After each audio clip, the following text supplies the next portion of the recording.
श्री श्री ठाकुर परम पूजनीय जगज्जननी श्री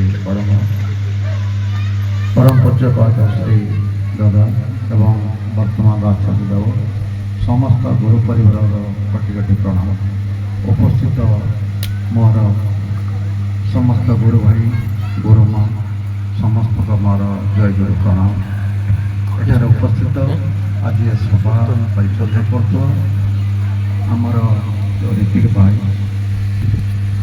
गुरुंकर विभिन्न कर्मी समस्त मोर प्रणाम कहीं से मैंने आपण मानक आग को ने छोटिया गपटे एटा आप शुणुवे मुझे दिने भारी अखाड़ुआ थी असजड़ा थी अनरिफाइंड थी एमती जड़े जुटिले से कहानी माध्यम आपको मुझे मध्याह्न समय स्कूल छुट्टी प्राथमिक विद्यालय पिला सब घर को मध्याह्न भोजन खाया फेरु था समय आवाज आसला कहार पिला गोटे कूरे पड़ा समस्ते निज पिला को खोजिले से समय दौड़े समस्ते शिव पुओ पाख गोटे पिलाटे पुओ कि झील जना पड़ा केवल तार मत केशगुड़ा देखा यही समय परस्पर को चाहूए किए विपद को आपणे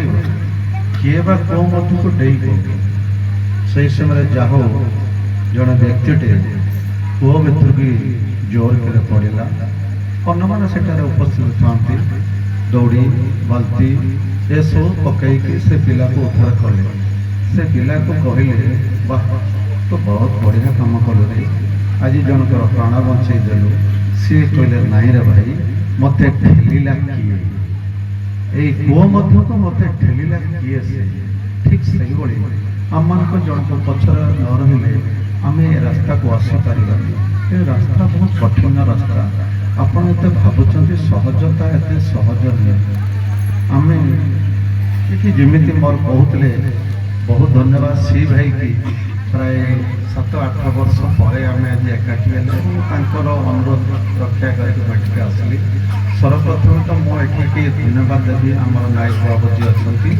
अच्छा पिलार आज तृतीय जन्म वार्षिक अच्छी बहुत धन्यवाद भगवान पाखे सर्व मंगला कोटि कोटि प्रणाम कारण जो आम ये एकाठी दुनिया किए दान कर किए भिकारी के टंकाटे दौना एटी तो खर्च अच्छे सत्संग जो आम पाठ पढ़ुलु प्राय बहु वर्ष पूर्व से गोटे जिके जनरल नॉलेज रे विभिन्न परीक्षा क्वेश्चन पढ़ुला जो who introduced the concept of सत्संग सत्संग किए आरंभ करते से आम पढ़ुलु ठाकुर अनुकूल से मो लाइन को आसी न जहाँ भी हो बढ़िया कथा मोर सी भाई कहते कि अंधविश्वास हो किए ग्राम देवती हो जहाँ को ना जहाँ किए मथारे सिंदूरटे मारी हाथ में नाली सूता पिंधि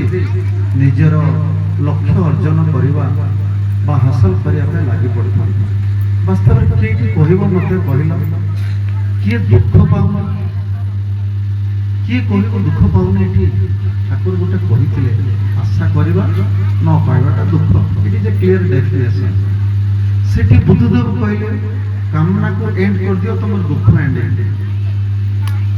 ये कली जुगरे बा ए प्रेजेंट सोसाइटी रे आपण के कहि परिबो मोर आशा नहीं मो चाहू नहीं पिलाटा गोटे बड़ मनीष हो मो चाहू नहीं मोर घर में सब किसी लक्ष्य हासिल हो जाऊ तेणु यार दुख पाचे ना तेणु गोटे छोटिया प्रश्न में पचारुची आम समस्ते दुख पाचे दुखर कारण कौन ये दुखर कारण कौन आशा करवा केमी आशा करवा ठाकुर आपड़ कहले आशा कले न पाइबाटा दुख ठाकुर तो बुझा तो आशा करा तेणु आशा तो मनुष्य inherited part of our body तेणु आशा करवा न पाइबाटा दुख ठाकुर कहले किंतु आम समस्ते दुख पाचे दुखर कारण है मो निजे मुझे दुख पाऊँगी तार कारण मुझे पिला शुणु समय बर्बाद करूँ नहीं समय ଚାକୁଟିଏ ଧରି ନିଜ ଗୋଡ଼କୁ କାଟି ଦିଅ, ଦେଖ ରକ୍ତ ଏପଳା ବାହାରି ଗଲେ ଆପଣ ମନରେ ଶାନ୍ତି ଆସିବ। ତେଣୁ ସବୁ ଦୁଃଖର କାରଣ ହେଉଛି ମୁଁ ନିଜେ। ମୁଁ କାହିଁକି ଦୁଃଖ ପାଉଛି? ନା ମୋର ଅଜ୍ଞାନତା। ମନେକର ଆପଣଙ୍କ ମୋବାଇଲକୁ ଗୋଟିଏ ମେସେଜ ଆସିଲା, ଆପଣ ସେ ମୋବାଇଲକୁ କ୍ଲିକ୍ କରିଦେଲେ, ତାପରେ ହଠାତ୍ ଆପଣଙ୍କ ଆକାଉଣ୍ଟରୁ ପଇସା ପଳେଇଗଲା। ୟାର କାରଣ କିଏ? ନିଜେ ଆପଣ ଦୁଃଖ ପାଇଲେ କାହିଁକି? ନା ଅଜ୍ଞାନତା। ଆପଣଙ୍କର ଅଜ୍ଞାନତା ଦୂର କରିବ କିଏ? ନା ଆପଣଙ୍କୁ ଗୋଟେ ସଦ୍ଗୁରୁ ଦରକାର। ହୁ ଇଜ ଏକ୍ସପିରିଏନ୍ସ ଆଣ୍ଡ ସକ୍ସେସଫୁଲ। ଜଣେ ପାନ ଦୋକାନ କରିଛି, 20 ବର୍ଷ ହେଲା କରିଛି, କିନ୍ତୁ ତାର ପାନ ବିକ୍ରି ହଉନି, ଇଜ ନଟ୍ ସକ୍ସେସଫୁଲ। ତେଣୁ ସଦ୍ଗୁରୁ ଆମର ଠାକୁର ଅଛନ୍ତି, ସେ ଗୁରୁଙ୍କୁ ଗ୍ରହଣ କରିବା, ଗୁରୁଙ୍କୁ ଦେଇଥିବା ତାଙ୍କର କଥାକୁ ଅକ୍ଷର ଅକ୍ଷରେ ପାଳନ କରିବା, ହେଲେ ଆମ ଜୀବନର ବିପଦ କମ୍ ଯିବ। ନହେଲେ ବିନା ଗୁରୁରେ କେହି କାହା ଜୀବନର ସଫଳ ହେଇଛି ବୋଲି ମୁଁ ଭାବେ ନାହିଁ। ଜୀବନର ଠାକୁରଙ୍କ ପାଖରେ 3ଟି ଜିନିଷ ଆପଣ ରଖିପାରିବେ। ଠାକୁରଙ୍କୁ ଦରକାର ଜ୍ଞାନ ଦରକାର, ଠାକୁରକୁ ଜାଣିବା ପାଇଁ ଧୈର୍ଯ୍ୟ ଦରକାର, ଠାକୁରକୁ ଜାଣିବା ପାଇଁ ସାହସ ଦରକାର। knowledge, courage and patience to know our the Guru। ତେଣୁ ସମୟ ତ କମ୍, ଆପଣମାନେ ବ୍ୟସ୍ତ ହେଇ ପଡ଼ୁଥିବେ। ବହୁତ ବହୁତ ଧନ୍ୟବାଦ ଶ୍ରୀ ଭାଇ।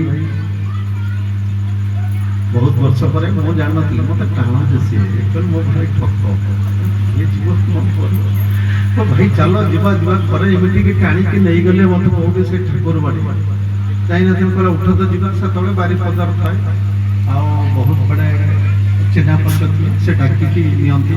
ଯାହା ହଉ ବହୁତ ବହୁତ ଧନ୍ୟବାଦ। ତାଙ୍କୁ କହିଲେ ଆଉ ଥରେ ଭାଇ ଏଥର ମୋତେ ଆଉ ଟିକେ ଠେଲିକି ନିଅ, କହିଛନ୍ତି ଦେଖିବା ଆସନ୍ତା ସପ୍ତାହରେ ହୁଏତ ଠାକୁରଙ୍କ ପାଖକୁ ଆମେ ଯାଇପାରେ। ଭଗବାନଙ୍କର ଇଚ୍ଛା, ଠାକୁରଙ୍କର ଇଚ୍ଛା, ଯାହା ବି ହଉ। ହେଲେ ମୁଁ ଆଉ ଗୋଟେ କଥା କହୁଛି ଜୀବନ ଅନୁଭୂତିରୁ। ଏ ମଣିଷ ମାଇଣ୍ଡଟା ନା, ଆମର ଶରୀର ହେଉଛି ବଡି ଆଣ୍ଡ ମାଇଣ୍ଡ ଭାରି କ୍ଲିୟର ବୁଝ। ଆପଣ ଦେଖିଲେ ଆପଣଙ୍କ ବିଷୟରେ କିଏ ଗୋଟେ ଖରାପ କଥା କହୁଛି, ମୁଁ କହିବି ସି ଭାଇ ଜଣେ ଡକାୟତ, ସେ ଗୋଟେ ଗଲତ କାମ କରିଛି। ମୁଁ 10 ଲୋକଙ୍କ ଆଗରେ ସୋସିଆଲ ମିଡିଆରେ ୟାକୁ ପ୍ରଚାର କରିଦେଲି। ଜଙ୍ଗଲର ନିଆଁ ଲାଗିଲା ଭଳି ସଙ୍ଗେ ସଙ୍ଗେ ଚାରିଆଡ଼େ ପ୍ରଚାର ହେଇଯାଉଛି। ହେଲେ ସି ଭାଇ ଶୁଣିଲେ କଥାଟାକୁ, ହଠାତ୍ ତାଙ୍କର ମୁଣ୍ଡର ବିପି ଆସିଗଲା, ଗରମ ହେଇଗଲା। ସେଇ ଯୋଉ ଆମର ପଞ୍ଚ ଇନ୍ଦ୍ରିୟ, 5ଟା ରାସ୍ତା ଅଛି ମାଇଣ୍ଡ ଭିତରକୁ। This is our mind, this is our body. ଏଇ ଯୋଉ ମନ ମଧ୍ୟମକୁ ଆମର ଯୋଉ 5ଟା ରୁଟ୍ ଅଛି, ଯେ ତାଙ୍କ ନାଁରେ କିଏ ଅଗ୍ଲି କଥା ଶୁଣିଲେ ଆଉ ସଡାନ ସେ ରାଗିଗଲେ। ଆପଣ ଗୋଟେ ଗଲତ ଜିନିଷ ଦେଖିଲେ, ଆପଣଙ୍କର ଝିଅ ସହିତ ଗୋଟେ ବାହାର ଯୁବକ ଗୋଟେ ଅପ୍ରୀତିକର ପରିସ୍ଥିତିରେ ସିଏ ଅଛି, ହଠାତ୍ କି ଆପଣଙ୍କର ମାଇଣ୍ଡରେ କ୍ଷିପ୍ତ ହେଇଯାଉଛି। ତା ୟାର ଆଖି ହେଉଛି ଆପଣଙ୍କର ରୁଟ୍ ବା ରାସ୍ତା। ସେଇଭଳି ଏଇ ଯୋଉ ଆମେ ରାସ୍ତାକୁ କେମିତି କଣ୍ଟ୍ରୋଲ କରିବା, ଛୁଟିଆ କାହିଁକି କହି ତାପରେ ଆମର ବକ୍ତବ୍ୟ ଶେଷ କରିବି। ଆପଣଙ୍କୁ ଅନୁରୋଧ ଭିକ୍ଷା କରୁଛି ଆଉ କିଛି ସମୟ ପାଇଁ। ଗୋଟେ ଗାଁର ଆପଣ ସମସ୍ତେ ପାଠ ପଢିଛନ୍ତି ଅରଣା ମଇଁଷି, ଏଇଟା ଆପଣ ବର୍ଣ୍ଣବୋଧର ଥିଲା। ଅରଣା ମଇଁଷି ଚାହିଁଛି ଅନେକ, ଠିକ ସେଇଭଳି ଗୋଟେ ଗାଁର ଗୋଟେ ଷଣ୍ଢ ଥିଲା। ସେ ଷଣ୍ଢ ଏତେ ଥିଲା, ପାଗଳା ଭଳିଆ ହେଇଥିଲା, ଅରଣା ହେଇଥିଲା। ସେ ଯାହାକୁ ଦେଖିଲା ତାକୁ ଭୁସିଲା। ହେଲେ ଏ ଗାଁ ଲୋକଙ୍କ ମଧ୍ୟରେ ଗୋଟେ ବହୁତ ଟେନସନ ବଢେଇ ଦେଲା। ସମସ୍ତେ ଚିନ୍ତା କଲେ ଷଣ୍ଢକୁ କେମିତି ନିୟନ୍ତ୍ରଣ କରିବା।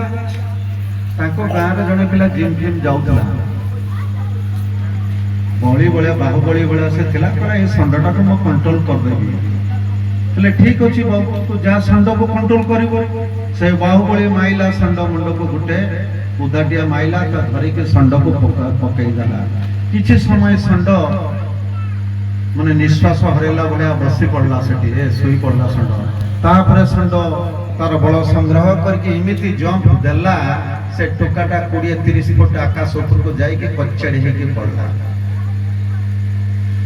ଦେଖ ଇଏ କେତେ ଦିନ ଯାଇଥିଲା ଜିମ୍, ଏ ଷଣ୍ଢଟାକୁ କଣ୍ଟ୍ରୋଲ କରିପାରିଲାନି। ସେଇ ସମୟରେ ଗୋଟିଏ ଭଁର ଯାଉଥିଲା, କହିଲା ମୁଁ ଏ ଷଣ୍ଢକୁ କଣ୍ଟ୍ରୋଲ କରିଦେବି। କହିଲା କଣ୍ଟ୍ରୋଲ କରିଦେବୁ? କହିଲା ହଁ କରିଦେବି। ନା କେମିତି କରି? ତ କହୁନ ମତେ, ଆଲାଉ କର। ସିଏ ଗଲା ଷଣ୍ଢ କାନ ପାଖରେ ବସିଲା। ଷଣ୍ଢ ତ ଷଣ୍ଢର କାନ ପାଖରେ କିଏ ବସିଲା ନା ଭ୍ରମର ବସିଲା।